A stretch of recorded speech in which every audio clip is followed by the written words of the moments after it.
की रानी। एक थी रानी। क्योंकि राजा की मौत एक हादसे में हो गई थी, रानी को ही राज्य संभालना पड़ रहा था। रानी का नाम था रानी रश्मिवती। रानी ईमानदार थी और प्रजा की सेवा में लगी रहती थी। एक दिन उसके दरबार में 3 नौजवान आए, रमेश, सुरेश और दिनेश। कहो, क्या सहायता कर सकती हूँ मैं तुम्हारी? हम आपके दरबार में काम करना चाहते हैं ताकि जनता की सेवा कर सके। लेकिन अभी तो तुम्हारी उम्र बहुत छोटी है। तुम लोगों को तो अभी अपनी पढ़ाई पर ध्यान देना चाहिए। हमारा मन पढ़ाई में नहीं लगता। माता पिता को लगता है कि हम किसी के लायक नहीं हैं और हम साबित करना चाहते हैं कि हम लायक हैं। उत्साह बहुत अच्छा है, मगर अभी उम्र कच्ची है तुम लोगों की। अरे उम्र से क्या होता है रानी जी? शास्त्रों में लिखा है कभी किसी के ज्ञान को उसकी उम्र के आधार पर नहीं देखना चाहिए। बात तो सही है तुम्हारी। और अगर सच में तुम अगर ये संकल्प करके आए हो कि तुमको यहाँ काम करना है, तो पहले परीक्षा देनी पड़ेगी। 3 परीक्षा, एक शारीरिक परीक्षा, एक बुद्धि की परीक्षा और एक देशभक्ति की परीक्षा। और ये क्या है? वो मंत्री महोदय तुम्हें समझा देंगे। हमारे पास समय नहीं है। अगर तुम लोग तैयार हो तो बताओ। हाँ हाँ, हम तैयार है किसी भी परीक्षा के लिए। मैं भी तैयार हूँ कुछ भी कर गुजरने के लिए। तो ठीक है मंत्री जी, आप इन तीनों की परीक्षा कल से ही शुरू कर दीजिए। जो आ गया रानी साहिबा। अगले दिन से ही तीनों की परीक्षा शुरू हो जाती है। पहले शारीरिक परीक्षा, यानी किस में कितना है दम, ये देखेंगे हम। क्योंकि शरीर में दम होगा तभी तो प्रजा की सेवा में दम लगा पाओगे। हमें क्या करना होगा? वो पेड़ दिख रहा है, जो सबसे पहले चढ़ेगा उस पे दरबार में नौकरी पाने के अवसर उसी के बढ़ जाएंगे। मैं चढ़ता हूँ। अरे रुको रुको, गिनती गिनने दो। 1, 2, 3। 3 की गिनती के बाद रमेश और सुरेश भागकर पेड़ के पास गए, मगर दिनेश आराम से पेड़ के पास गया। जैसे ही रमेश और सुरेश आधे पेड़ तक चढ़ गए, दिनेश ने उन दोनों की टांग पकड़ के उन्हें नीचे गिरा दिया और खुद पेड़ पर चढ़ गया। दिनेश की जीत हुई। अरे लेकिन इसने बेईमानी की।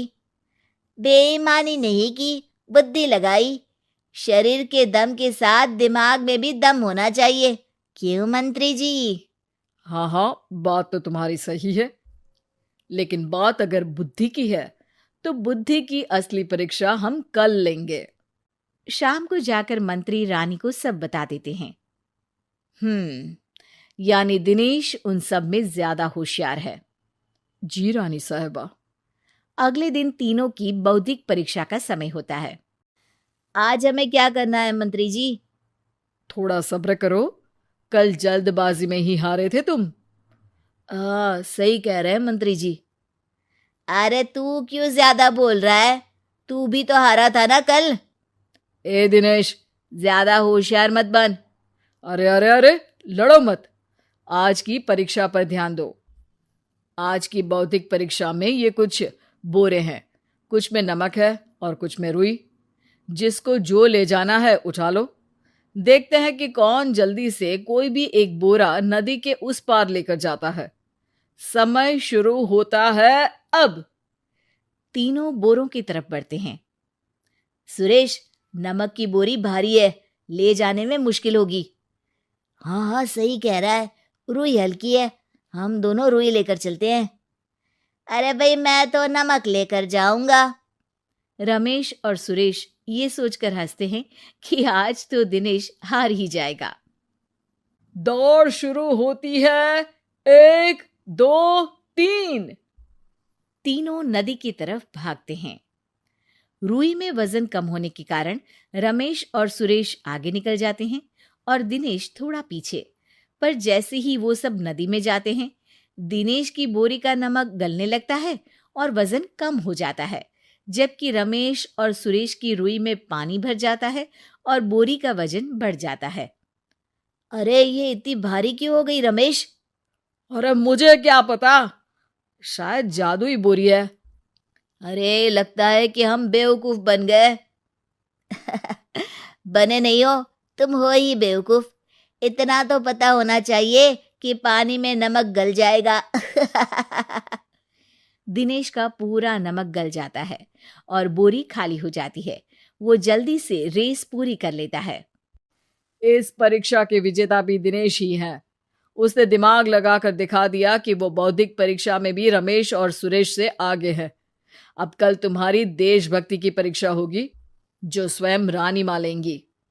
रात को फिर मंत्री रानी के पास जाकर बता देते हैं कि आज की परीक्षा में कैसे दिनेश ने अक्लमंदी दिखाई और बौद्धिक परीक्षा में भी उसी की जीत हुई।